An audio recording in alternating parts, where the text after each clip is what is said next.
By Budweiser, and it's this moment here in Game 6 of the World Series. Jorge Soler with a moonshot to get the party started for the world champion Atlanta Braves. Let's send it to Studio 482 for former couple of World Series MVPs, Mike Lowell and Jorge Soler. Mike? Thanks, Roflo, and I'm here with Jorge Soler. Jorge, muchas felicidades. Eres el ganador del momento legendario de Budweiser por tu jonrón en el juego 6 en la Serie Mundial. Dime las emociones que estabas pensando durante ese turno. Bueno, muchas gracias por darme la oportunidad de estar aquí. Y en ese turno estaba en 3-2, había dado como 2 fouls y solamente quería poner la pelota en juego y gracias a Dios salió ese batazo. Well, he's very happy for the opportunity that he had. And he said he had a 3-2 count, fouled off a couple pitches, and was just looking to make contact. And I'd say he definitely made contact because it went over the train tracks. But that is not the only reason why he won the World Series MVP. Let's take a look at what Jorge Soler did during the postseason to give him that honor.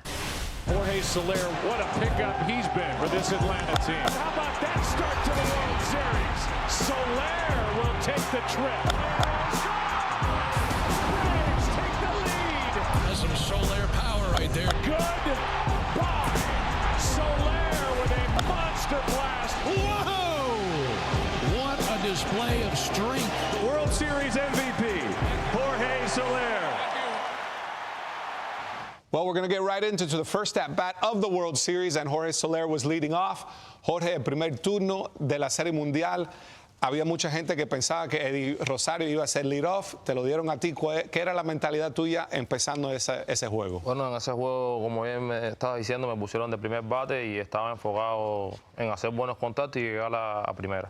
His focus was, as the leadoff man, he wanted to make good contact and try to get on base. So let's take a look at that home run. Jorge, cuando vemos el turno aquí, Framber Valdez en el plato, sí. Un buen sinker, tira bien, una curva. ¿Qué estabas pensando tú en el plato? Bueno, yo le estaba buscando el sinker, el sinker le cogía para abajo y páralo ahí. If we can pause right there, right before the pitch. Dile. Estaba buscando un picheo que fuera, estaba buscando sí que fuera un poco alto porque le estaba cogiendo para abajo. Él cayó abajo de la cuenta en 2-0 y dije, ¿sabes? Ahora yo soy el que estoy cómodo. Si me tira un picheo bien alto, le voy a hacer swing. All right, let's run it, and I'll translate what he was saying. Excellent. Ooh, that's a good way to start. So he was saying that the scouting report on Framber Valdez was that he has a good sinker, a lot of good movement down in the zone, and he wanted to make sure he could make him elevated. After he missed on the first 2 pitches, that 2-0 count, now he's the one that's in control of the at-bat. And as you saw there, belt high, 2-0 fastball, he didn't miss it, put the Braves up 1-0. Jorge, vamos a hablar de la mecánica porque estamos hablando antes que el instructor de bateo de Kansas City, Mike Tosar, que vive en Miami, te ayudó mucho. Tú le das mucho crédito, no solamente físicamente, pero mentalmente en el plato. ¿Cuáles eran las cosas que ustedes trabajando para mejorar como pelotero? Bueno, eso es correcto. Desde que trabajé en la season de 2018, mi carrera me cambió. Lo primordial que hablábamos era la mentalidad y el enfoque cuando uno va a batear a home. Si me tiraron 2 picheos malos, salgo para atrás y como reseteo. Y cojo un 10, cojo aire, como quien dice. Déjame traducir, I got to translate. This is excellent stuff.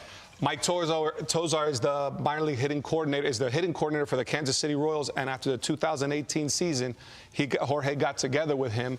He's a Miami native guy, so it was close to home, and he said he really worked on him mentally, that if there were 2 pitches during an at-bat that he felt like weren't going his way, instead of getting quickly into the at-bat real quick and maybe you can get into a bad rhythm, he would step out, take a deep breath, take a little moment to be able to get back into the frame of mind that he wanted to get into.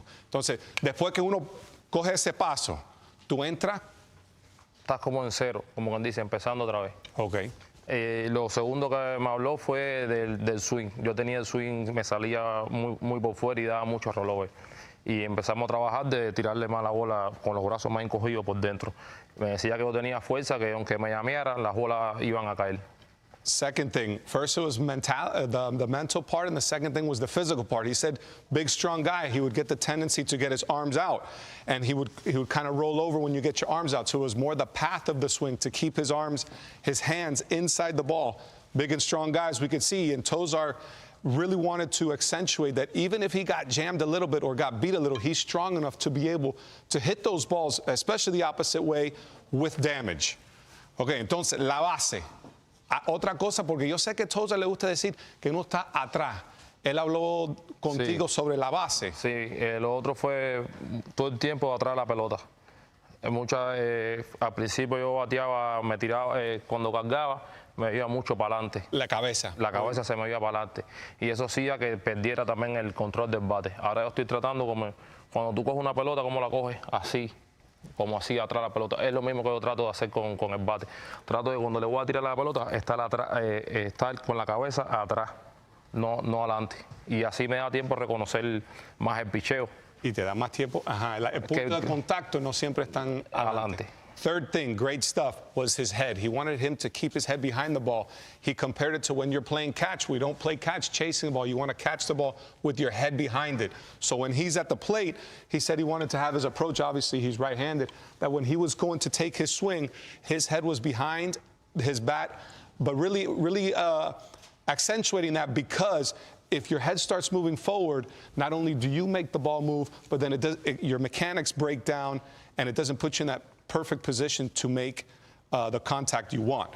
Jorge, ok, vamos a jonrón en el primer juego, jonrón en el juego 6. Pero para mí, el momento que era crítico para ustedes en Atlanta fue cuando viniste del banco pinch hitter, Dansby Swanson dio jonrón para empatar el juego, yo creo que era en la 7ª entrada, y vienes tú y das tu otro jonrón. Háblame de ese turno.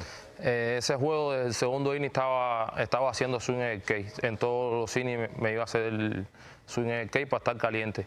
Creo que es la primera vez que he venido del banco como pinchire y no he sentido que soy pinchire. Me sentía como que era mi cuarto turno. Me sentía caliente. Vamos a chequearlo. Can we run it here? Okay, he said since the second inning he was getting loose. And he knew he was facing a guy like Chris, so he said he didn't feel like he was really coming off the bench. Hold on right there. Let's pause. Primer picheo, recta bola. Sí, adentro. Segundo picheo, slider. ¿Le tiraste? Ok. 1-1. Sí, lo vi bien y lo que se le abrió un poco para afuera, pero yo lo reconocí. He said he picked it up early. It just broke a little bit more. Swing and a miss. Go ahead. Ya ahí lo había, ¿sabes? Ya lo había visto mejor ya. Te tiró de 4 picheos, 3 sliders. Sí, ya ellos me estaban tirando más rompiente y yo estaba también un poquito más preparado para romper. I love it. Okay, so everyone at home, listen, this is the scouting report. This is the chess match that real good hitters figure out. In that at-bat, first pitch sinker for a ball, second pitch slider. He said he picked it up, broke a little too much, he swung and missed. The third pitch, he laid off the slider, very similar to the one he swung and missed at. And he realized that the pitching approach that the Houston Astros were looking, that he was getting a lot more off-speed pitches, so he was ready for that. 2-1, third slider over the plate, and he crushed it. I mean, I'd love to take that swing right here. Can we take the home run swing one more time if we can go back to that? Because it's one of the main things I think as a hitter is we want to hit pitchers' mistakes. Queremos dar a los errores de los pitchers. Los pitchers buenos son difíciles batearle. So as we go back here, you see first pitch fastball. This is a pitcher's pitch. We got to give them credit every once in a while. Stop right there. Para mí, Jorge, ese fue el picheo más importante del turno. Sí, claro. Enseñándole que yo estaba, que no me iba a, como uno dice, a engañar más con ese picheo. He said that was a very important pitch because he wanted to prove that he would not be tricked by that pitch. Okay, so now we're there, 2-1. Pitcher can go in any direction. Ahí el slider era para afuera, pero se le quedó cerca de mí.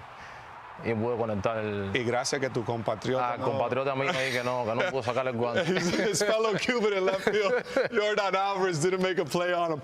But I find it so interesting when you see the progression of hitters, not only from at-bat to at-bat, from series to series, game to game, of how guys understand how the team is approaching, how you can make adjustments. Que para mí es súper importante, interesante saber que los bateadores como nosotros en la temporada y la postemporada más todavía, hay que hacer ajustes, no solamente de juego a juego, pero de turno a turno, ¿no? Exactamente. En el mismo juego tienes que hacer ajustes porque tú tienes un reporte del pitch y tú te imaginas lo que vas a hacer, pero el primer turno te pichó de esta manera. En el segundo turno vuelve a lo mismo, entonces ya tú tienes que hacer un ajuste. He says it's at bat to at bat. Oftentimes, before the game, we get a scouting report. You know how the pitcher's going to pitch. But the first at bat, you could see something. Second at bat, if they continue at, you have to show the ability to make that adjustment. Bueno, el juego 6, el último jonrón. La razón que estás recibiendo el momento legendario de la Serie Mundial. Háblame de este turno. Bueno, lo dijiste antes, pero Luis García, alguien no muy conocido, ¿tuviste turnos contra él? Sí, en el juego, el primer juego de la casa, el primero o el segundo juego de la casa, no recuerdo, él nos pichó y nos tiró 5 innings en blanco. Tiene muy buen slide y se hacía difícil reconocerlo. Yes, he was, I believe, Game 2 starter or Game 3 starter in Atlanta, and he said he had seen him, so he understood that he had a very good slider. Tiene el rock the baby approach. Sí, también, para el timing de uno, ¿no? Sí, también me molestaba un poco porque me preparaba como antes de tiempo y después tenía que aguantarme. Yeah, he said he had to really kind of coordinate his timing because, you know, he does that little rock the baby approach on the mound. So it took a little bit of an adjustment. So here we go.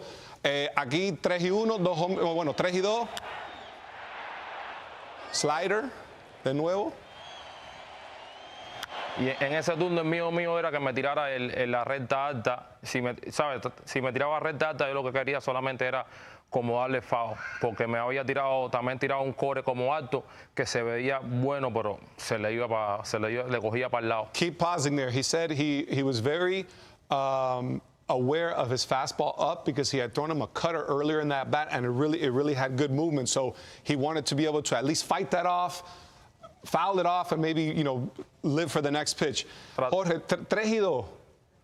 ¿Protegiendo el plato, buscando el picheo tuyo o una mezcla? Estaba mezclado y estaba más flojo. Me traté de aflojar más y hacerle un contacto a la pelota. Creo que si hubiera estado más rudo no lo hubiera haber conectado a ese rompiente. I asked him if he was basically a defensive approach, or still looking for his pitch, or a little bit of a mix. He said it was a little bit of a mix, but not so gung-ho on, you know, maybe a favorable count like a 2-0 swing. He wanted to kind of lessen it, open up the plate, I guess the decision on what pitches to hit, and just really be able to put something in play. Okay, dos foul. Slider, recta. Whew. El slider se le quedó ahí para arriba de mí. Y lo pude conectar. Y ahí le estabas hablando a Robert Flores, el que te presentó ahí, el fanático de Houston, ¿no? I asked him if he was doing that for Robert Flores. Le estamos mandando un saludo. Yeah. Esto es lo que me encanta a mí, del ángulo. Go ahead, you guys can run it.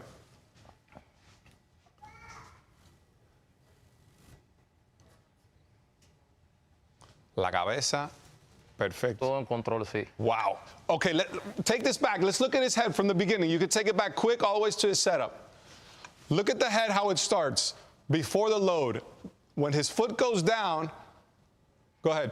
When his foot goes down, I mean, that head movement is minimal.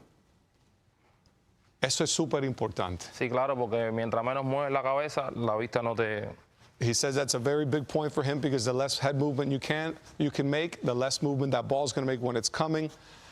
Just an outstanding World Series. The reason why he won the World Series MVP as a Cuban-American, someone that we could be really proud of. That's a great picture. I'm sure. Mucho sonrisa ahí, mucha felicidad ahí. Mucha felicidad. Roflo, I'm sorry, but this is the World Series MVP. Back to you. Yeah, he is the World Series MVP, and let's compare, because we got our own World Series MVP up on the set with us here. Mikey did it in 2007, 6 for 15, 4 extra base hits, 4 RBIs. Jorge Soler out-homered the Astros by himself. Wow. In this past World Series. So congratulations to Jorge Soler, and thank you very much for the time. That was excellent, Mike. Great stuff.